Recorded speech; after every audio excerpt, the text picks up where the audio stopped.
Baik, Assalamualaikum warahmatullahi wabarakatuh. Kita lanjutkan pelajaran ekonomi teknik kita. Eh, ini pertemuan keempat ya. Pertemuan keempat, kita akan membahas topik pemajemukan dan nilai sekarang ya. Pemajemukan atau bisa juga disebut dengan mencari nilai masa yang akan datang ya. Dan nilai sekarang, nilai saat ini. Eh, Pada pertemuan-pertemuan sebelumnya, di pertemuan pertama kita sudah membahas tentang konsep dasar ekonomi teknik, ya, apa gunanya ya. Ekonomi teknik adalah sebagai alat analisa untuk menentukan alternatif pemilihan keputusan. Kemudian yang kedua, kita sudah melihat atau membahas tentang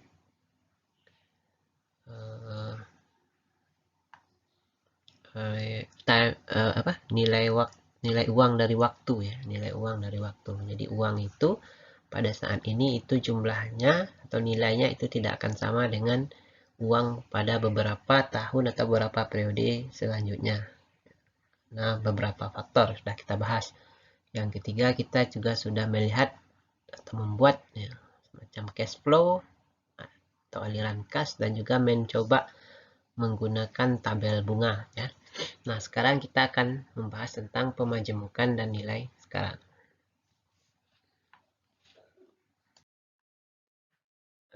Ilustrasinya kira-kira seperti ini ya. Kita kemarin sudah bahas bahwasanya pemajemukan, cash flow itu terdiri dari dua bagian yang ini, yang saling yang utama. Yang pertama yaitu yang garis horizontal ya, ini menggambarkan periode.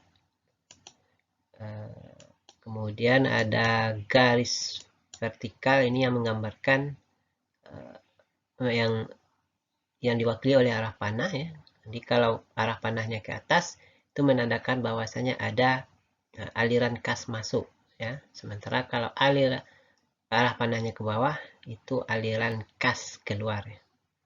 Nah, ini ilustrasi untuk konsep pemajemukan dan nilai sekarang.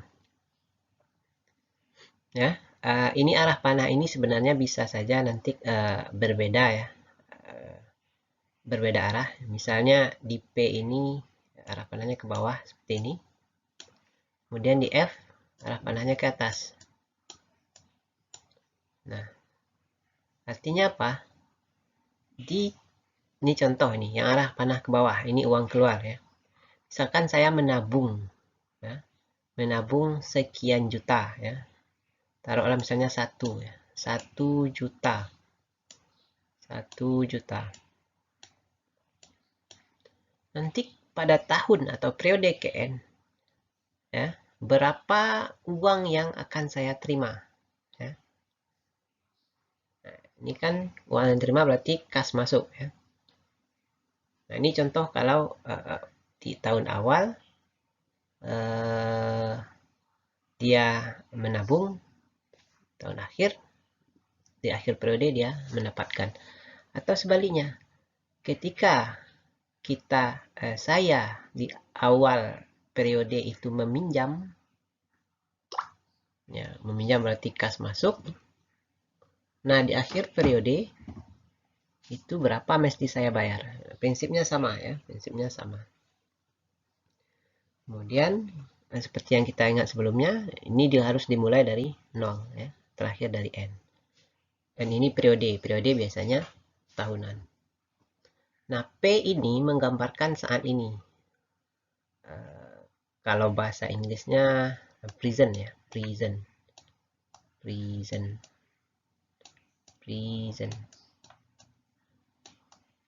Nah, sementara untuk F ini menggambarkan masa yang akan datang ya, future ya, future. Nah, kira-kira seperti ini ilustrasinya. Nah, dengan tingkat suku bunga tertentu, kita menabung berapa saya terima nanti. Kemudian atau saya pada periode awal itu meminjam berapa mesti saya bayar. Nah, inilah ilustrasi dari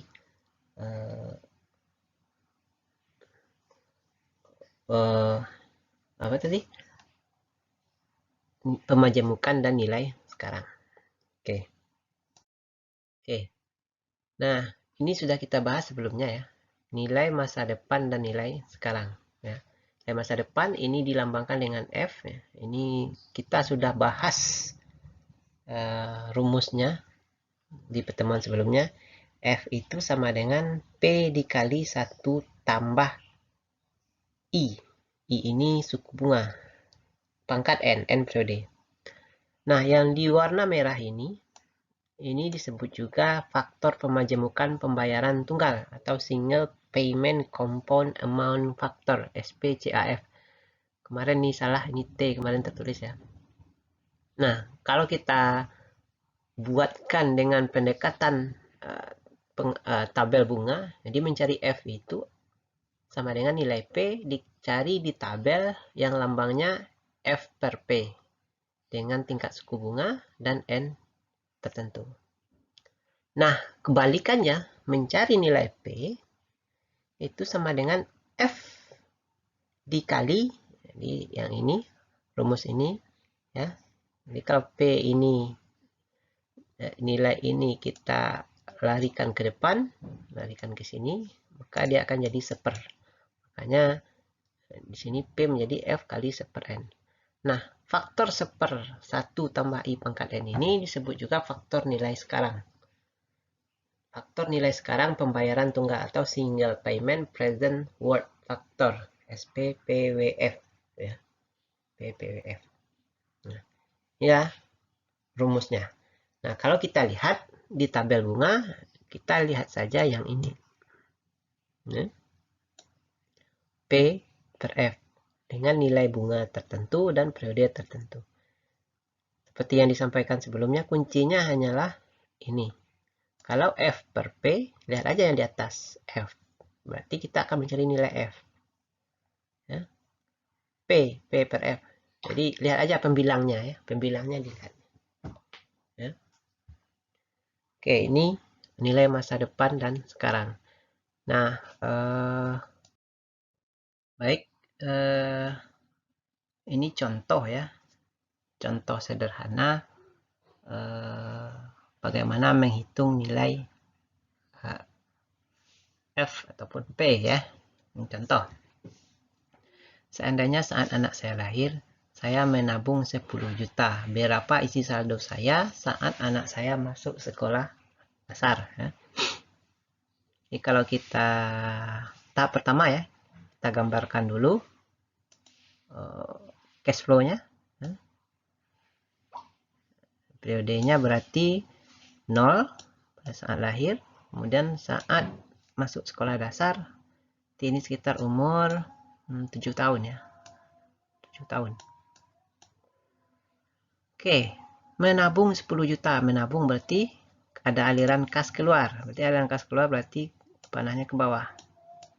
Nah, berapa kas isi saldo saya pada saat saya masuk sekolah dasar? Di umur 7, ini panahnya ke atas. Ya. Nah, ini nilai P, ini 10 juta. Nilai F-nya adalah yang dicari ya. Dicari. Nah, oke. Kita pakai saja rumus yang kita bahas sebelumnya ya. F sama dengan, ingat ya. Kalau F berarti kita pengalinya adalah nilai P. P kurung. Nah, tadi kalau F P berarti pembilangnya adalah F. F per P, nilai I-nya berapa? Koma ya, koma, I-nya 5%, 5%. Oke, N-nya 7 tahun. Nah, tinggal kita cari di tabel ini. Nah, kalau kita lihat ini 7 ya. Ini tabel yang 5% ini. Tabel 5% yang saya crop. Tabel bunga. Ini 7. F per P berarti ini 1407 100. Ini sama dengan 10 juta dikali ini 1,4. Nah, nanti pada saat masuk sekolah dasar itu nilai tabungannya adalah 10 kali 1,4 di 14 juta 71.000. 71.000.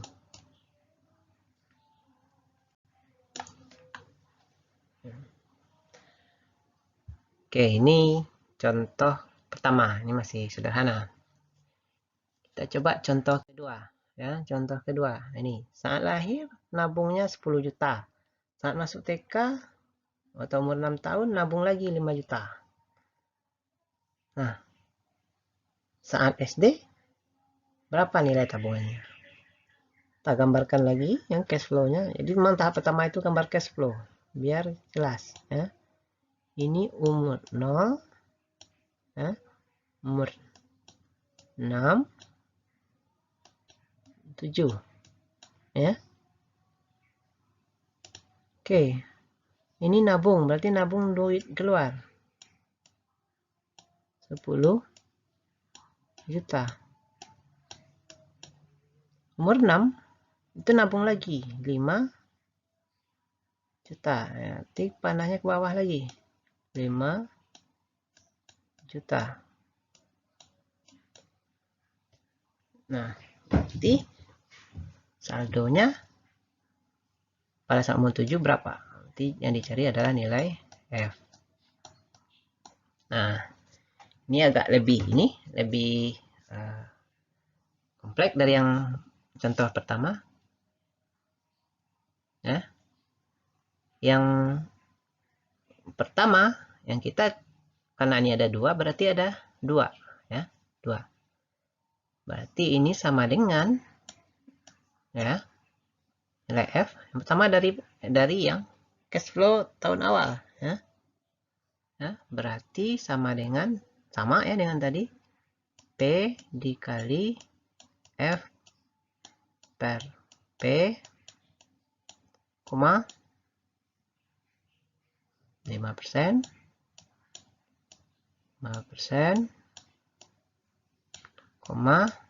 7. Nah, ditambah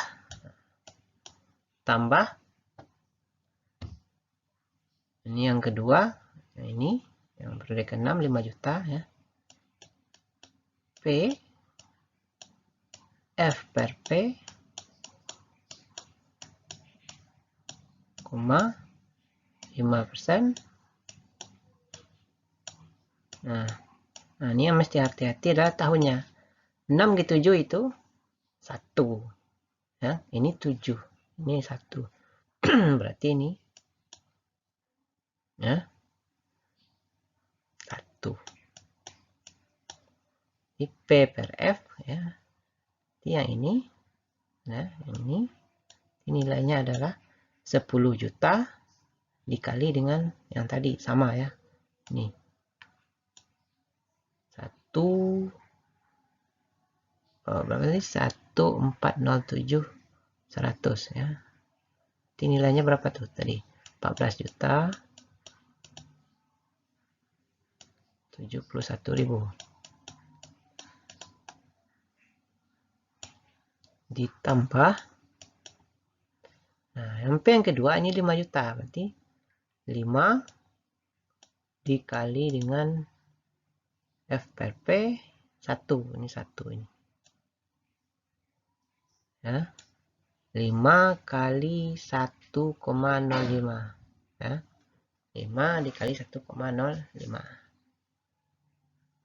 berarti kali 1,05. 1,05 kali 5 sama dengan berarti 5,25.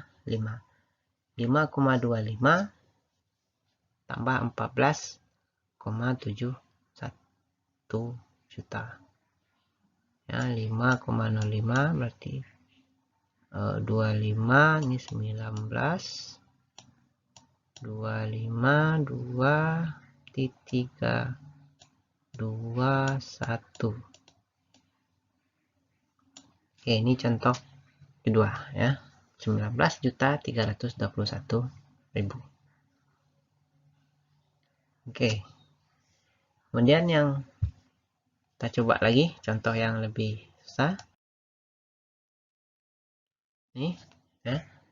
Seandainya lahir menabung 10 juta, masuk TK menabung 5 juta, saat SMP 5 juta, saat SMA 5 juta. Berapa saat masuk kuliah? Ya. Ya, berapa saat masuk kuliah? Ya, berarti kita gambarkan cash flow-nya.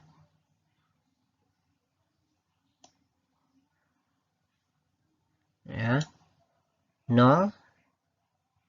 Periodenya 0. TK 6. Ya. SD 7. Ya. 7 tahun. Berarti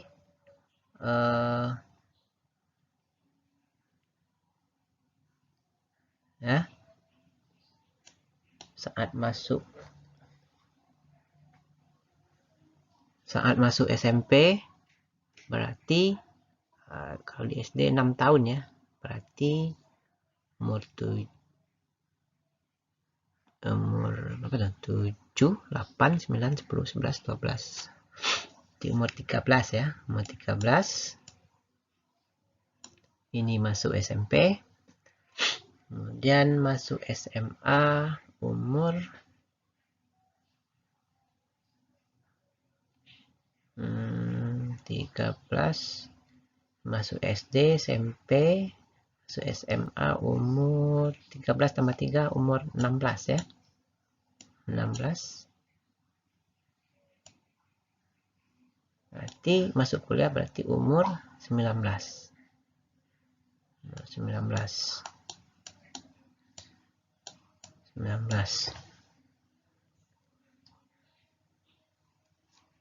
Ya. 19. Oke. Nah, garis horizontalnya sudah. Sekarang kita garis vertikal ya. Jadi pada saat lahir ini 10 juta, 10 juta.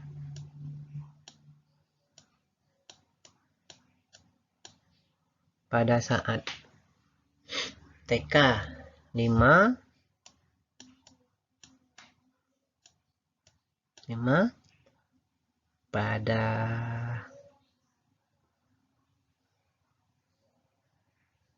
Pada saat SD, SD enggak ada ya, SD enggak ada, berarti ini enggak ada ya. Enggak ada, ini enggak ada. Kemudian pada saat SMP 5 ya, 5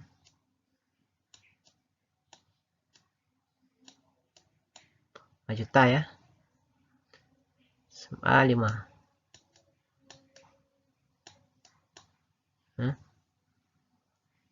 Oke. Berapa nilainya pada saat masuk kuliah atau tamat SMA? F ya.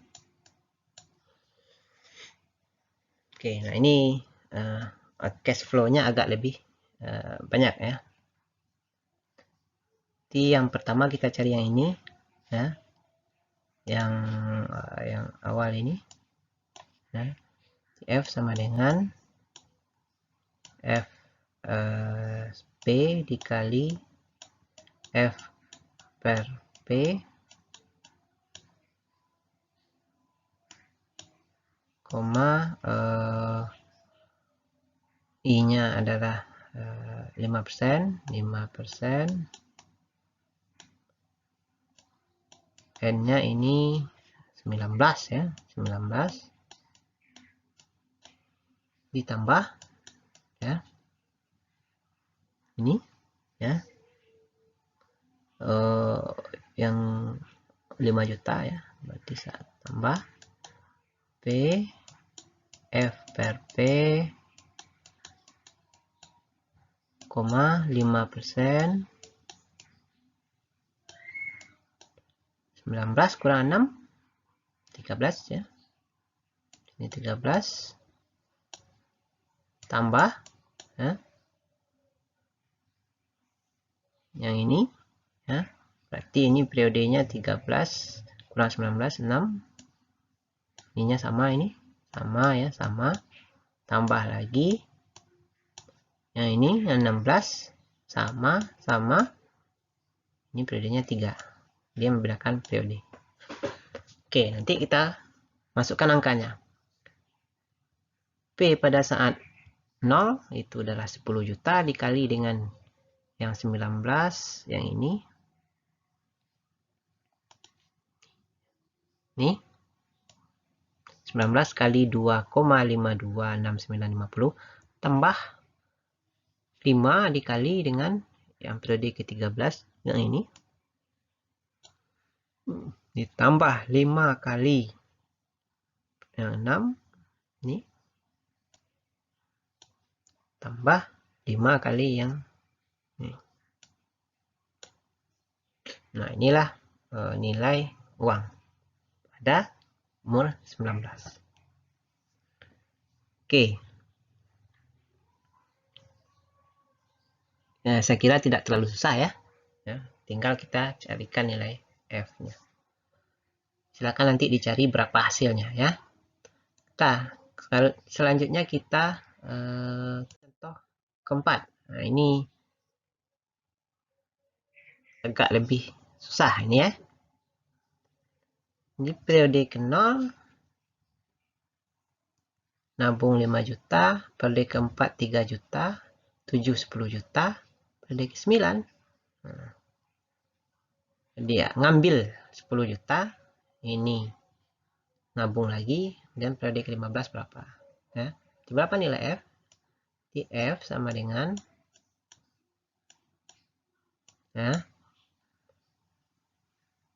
F P dikali F per P, koma, ini kita ambil nilai I 10% ya, 10%,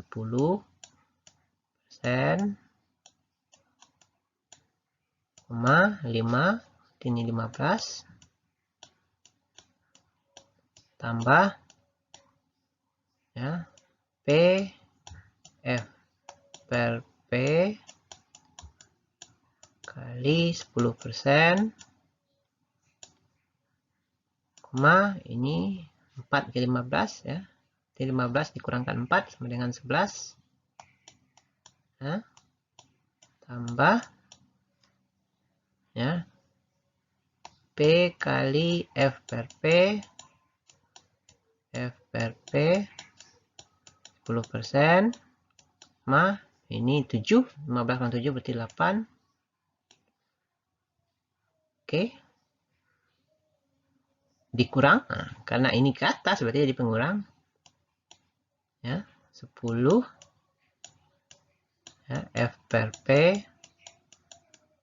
10%, ya, 15 kurang 9 sama dengan 6 ya, tambah ya, 7 juta ya, yang ke bawah berarti ini tambah ya, berarti P dikali F per P kali I 10% kali dengan 10%, I-nya 15 kan berarti ini 3 tahun.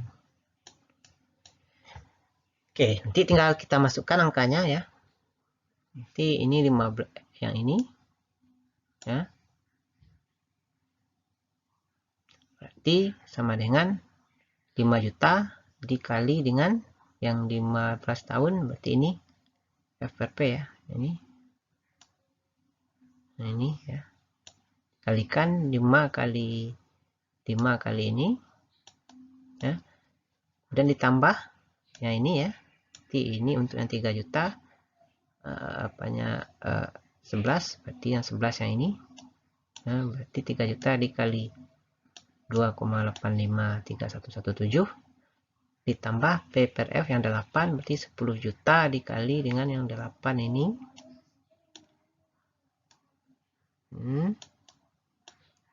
Kemudian 10 juta dikurang ya, 10 juta kali F per P 6 ya, 6 ini. Nah, kali dengan 10. Nah, ini 7 juta. 7 juta berarti periodenya 3 ya, ini kalikan ya. Oke, nah, dapat nanti hasilnya ya. Oke, ini contoh ke-4 ya. Nah, kita sudah bahas 4 contoh mulai dari yang paling mudah sampai yang paling susah ya. Nah, ini contoh yang kelima ya. Ya. Seandainya 5 tahun lagi saya ingin punya uang 20 juta. 5 ya. Sekarang 10 juta. Berapa saya mesti menabung? Nah, ini kebalikan ini ya. Ini cari nilai P dari F. Jadi nanti di feature-nya saya pengen 20 juta. 20 juta. Ya. Berapa saya nabung? Sini. Ya. Berapa ini nilai P-nya? Berapa? Ya. Nah, ini sama ya. Ingat, cari P berarti F dikali. Ingat tadi sama dengan F. Berarti kalau cari P, P-nya di atas. P per F. I-nya sama dengan 5%. 5 tahun berarti ini 5. Oke, F-nya 20. P per F-nya mana? Yang kita lihat di sini, ini yang 5. Nih. Ya.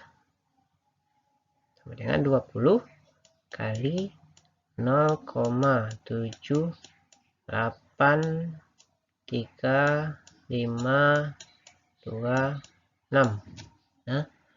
0,78. Nah, ini nanti silakan dicari pakai kalkulator ya. Kalkulator coba 0,783526 di 20 dengan 15 juta 670 520. 15 juta 670.520 ya. Ini kebalikan ya, mudah ya. Oke, ini contoh ke-6. Seandainya 5 tahun lagi saya ingin punya uang 20 juta. Tahun ketiga saya akan mengambil terlebih dahulu untuk keperluan modal usaha sebesar 5 juta. Berapa saya mesti menabung saat ini? Nah, kita gambarkan lagi cash flow-nya. Ini dari 0. Kemudian 5 tahun. Tahun ketiga. Nah, ini 20. Nah, kemudian di tahun ketiga mengambil juga 5. Ini 5. Ini 20 juta. Oke. Ini nilai. Jadi yang kita cari adalah nilai P. P sama dengan, tinggal pindahkan ini ke depan ya. Memindahkan atau menyetarakan di P sama dengan F P per F, koma 10%, 3 tahun, tambah sama dengan yang tadi ya, F kali P per F 10%, 5 tahun. Kita masukkan angkanya, F ini adalah 5 juta.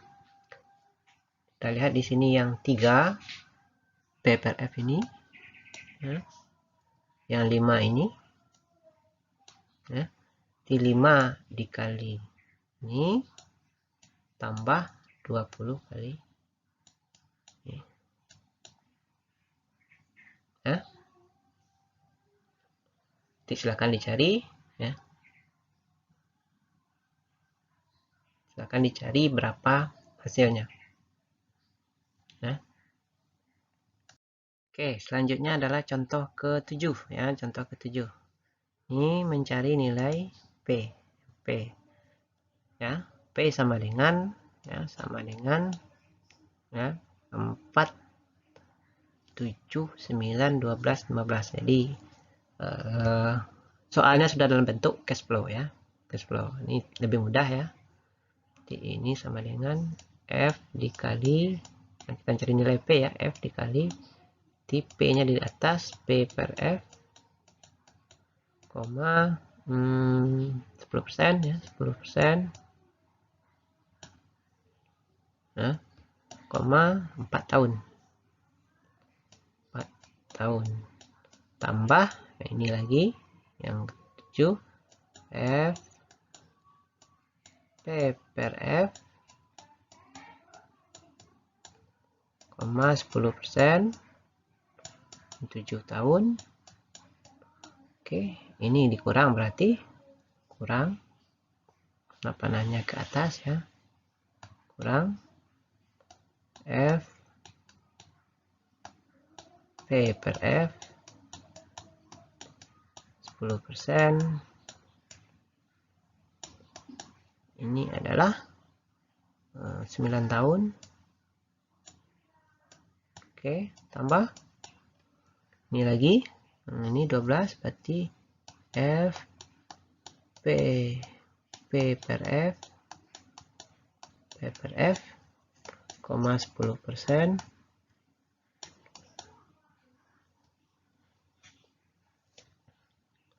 koma 12 tahun, tambah yang terakhir F P per F, koma 10%, koma berapa tahun? 15 tahun. Hah?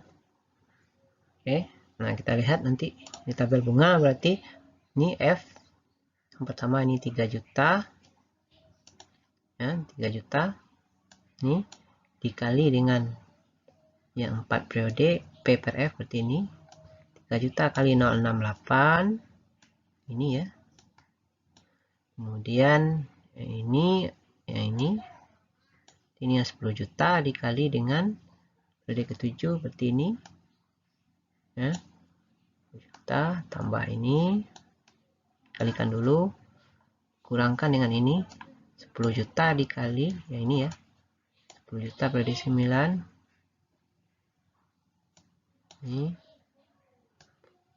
ini dan 7 juta nah ini ya, kali dengan periode ke-12 ini, terakhir baru yang 50 juta yang ini nah, ini nilai 50 juta dikali dengan nih. Oke, silakan nanti dicari juga ya pakai kalkulator ya, biar lebih mudah ya. Oke, contoh ke-8. Nah, ini Jika saya punya uang 10 juta, berapa tahunkah saya mesti menyimpan di bank yang memberikan tingkat suku bunga 10% agar uang saya menjadi 100 juta? Kalau kita gambarkan ini cash flow-nya yang diketahui ini P-nya ini adalah 10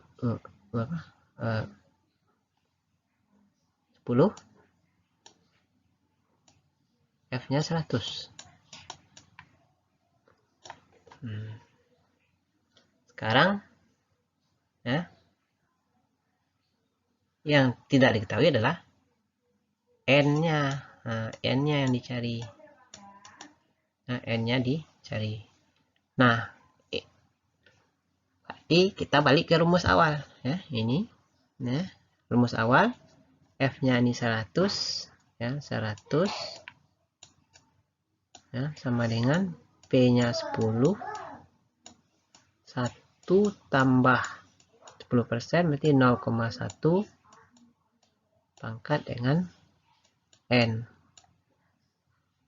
ya, pangkat dengan N ya. Oke, kalau kita selesaikan ya, jadi ini coret, ini tinggal 10 ya. 10 sama dengan 1,1 pangkat N. Oke, berapa nilai N? Ya. Nah, bagaimana cara mencari nilai N? Nah, ini kita menggunakan pendekatan logaritma normal. Ini di kalkulator ada ya. N itu sama dengan ya, N ini sama dengan N sama dengan ya ln 10 per bagi ini ln 1,1 ya. Oke, kalau kita lihat di kalkulator nilai logaritma normal 10 itu sama dengan, kita bulatkan aja satu angka aja ya, 2,3 ln 1,1 0,00953 ya. Berapa hasilnya? 2,3 dibagi 0,0953 sama dengan lebih kurang 24 ya. Jadi jawabannya adalah 24 tahun. Jadi uang 10 juta kalau disimpan 24 tahun dengan bunga 10%, nanti pada tahun ke-24 nilainya 100 juta. Oke, itu saja untuk ini. Silahkan nanti diulang-ulangi ya, nonton videonya, latihan perbanyak ya. Kerjakan ditulis, karena kalau hanya menonton tidak dikerjakan, tidak terbiasa nanti ya. Lihat contoh soal atau versi-versi soal dari sumber-sumber lain. Itu saja dari saya. Terima kasih. Assalamualaikum warahmatullahi wabarakatuh.